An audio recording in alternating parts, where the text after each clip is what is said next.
avec Angelo D'Ambrosio, responsable de la division technique chez Acer. Bonjour. Pouvez-vous nous présenter votre rôle au sein de la société Acer?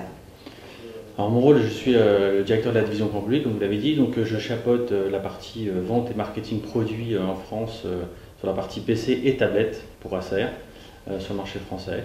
Donc les PC standards comme on connaît, PC portable, PC bureau, et les tablettes Windows et Android. Vous êtes en charge de la section tablette, comme vous venez de le dire. Quelle proportion des activités d'Acer représente ce type de produit et quelle est la santé d'Acer en tant que fabricant de tablettes tactiles? Alors si on se base sur les dernières données qu'on a publiées sur la partie tablette, aujourd'hui sur les chiffres d'Acer Group, les tablettes représentent 8% de notre activité en termes de chiffre d'affaires sur le premier trimestre de cette année. Après, les perspectives sont évidemment plutôt très belles et intéressantes pour nous parce que ce marché est une formidable opportunité. Après, quels sont le niveau de santé, effectivement, on est comme tout le monde aujourd'hui en train d'essayer de profiter de cette opportunité de marché, d'essayer de développer ce segment-là pour avoir une part plus importante sur la partie tablette et profiter de la croissance de ce segment. Et quel est le rang de Acer en tant que fabricant de tablettes tactiles en France ou dans le monde? Alors, il n'y a pas de données aujourd'hui très officielles précises sur les parts de marché tablettes. Si on se base sur les données GfK, en fait, les dernières que l'on connaît sur le marché grand public français, on est dans le top 5 des marques de fabrication de tablettes. Après, au niveau mondial, on n'a pas les données, en fait, des données très précises sur le sujet. Et vous visez une place précise ou ça reste encore un petit peu flou? Non, c'est pas que ça reste flou, c'est qu'on n'est pas concentré uniquement sur les tablettes. On essaie d'avoir une vision un peu globale parce que le marché de la tablette, le marché de la smartphone, le marché du PC est en train de merger un petit peu. Les frontières sont de plus en plus minces. Donc on veut être un acteur leader sur ce segment-là, enfin sur ce marché-là au global. Après, évidemment, la tablette, s'il pourrait être important, on essaiera d'être dans les leaders de ce segment-là, mais on a une vision plus globale en fait. Pouvez-vous nous expliquer quel type de tablette compose la gamme actuelle de Acer? Acer propose un peu toutes les gammes. En fait, on a toutes les tailles et tous les systèmes d'exploitation, puisqu'on va de la 7 pouces, 8 pouces et 10 pouces Android, enfin la 7,9 si on veut être précis sur Android, et également Windows, on a du 8, du 10 et du 11,6 pouces en tablette Windows. Windows 8 uniquement x86, donc voilà.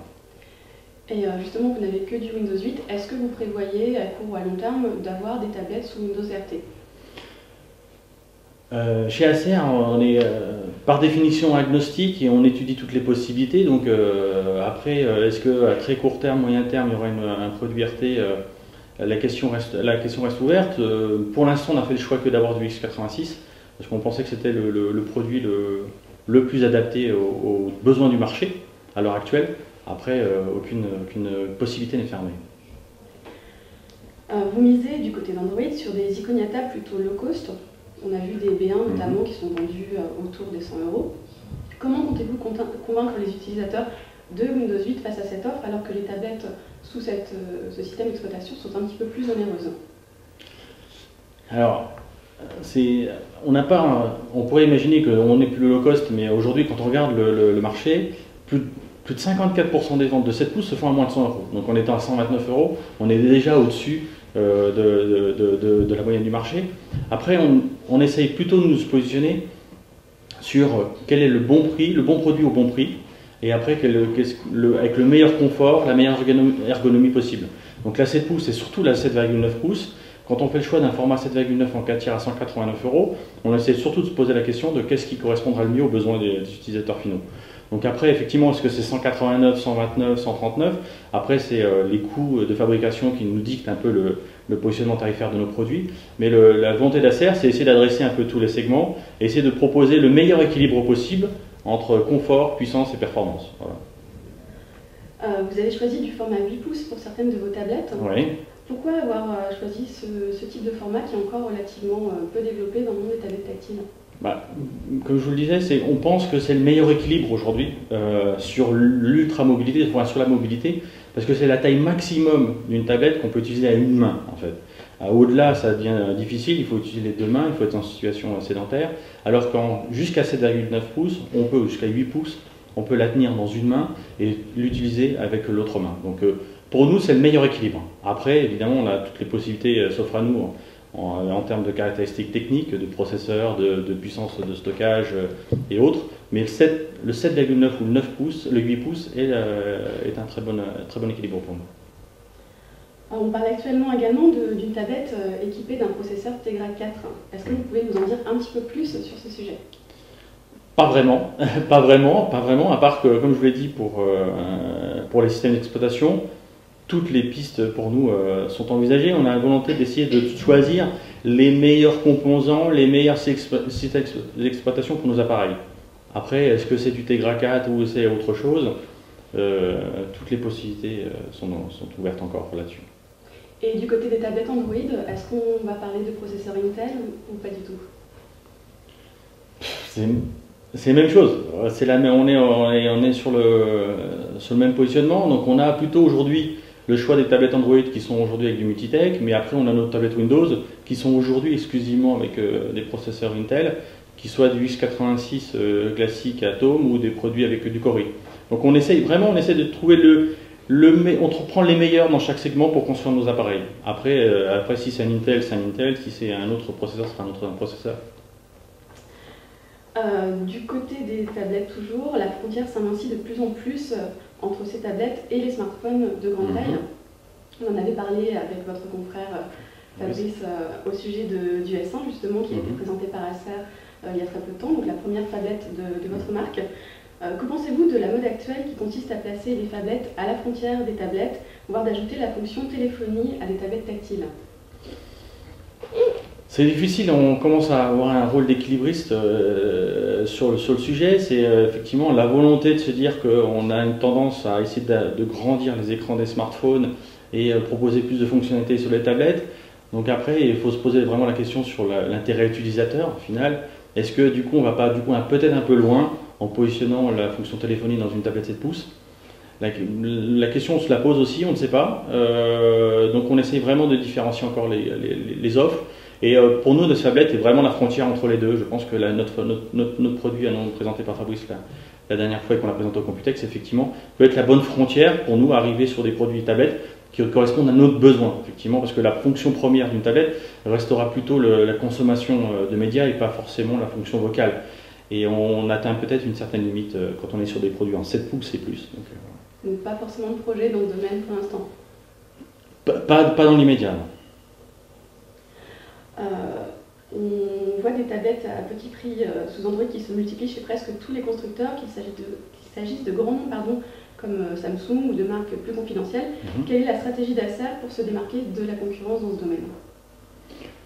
On n'a pas tout basé effectivement sur le prix. Comme je vous disais, on essaie de positionner nos produits au bon prix, qui nous semble bon, en utilisant les bons composants. C'est-à-dire quand on fait le choix des produits avec des technologies IPS sur nos 7,9 pouces, en mettant du quad-cœur, en mettant du 16 Go et se positionner à 189 €. Donc on essaie de trouver le meilleur compromis. Après on fait des choix aussi de batterie pour essayer de proposer toujours la meilleure autonomie. Donc on va faire un focus très important sur la partie design, confort, et donc aussi quand je parlais d'ergonomie, des fonctionnalités comme Acer Cloud qu'on retrouve sur tous nos produits. Je pense que Fabrice a dû vous en parler certainement. Non, mais ce serait bien que vous nous en fassiez un petit... Donc Acer Cloud, c'est un logiciel qui est intégré à tous nos produits Acer, qui a pour volonté d'être la passerelle unique entre tous les appareils de la maison, en étant agnostique également, parce qu'on a, comme vous l'avez dit, on a vocation de proposer des produits Android ou Windows.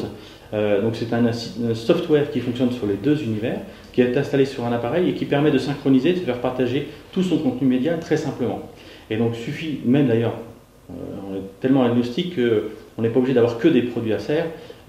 D'autres appareils, d'autres marques peuvent fonctionner.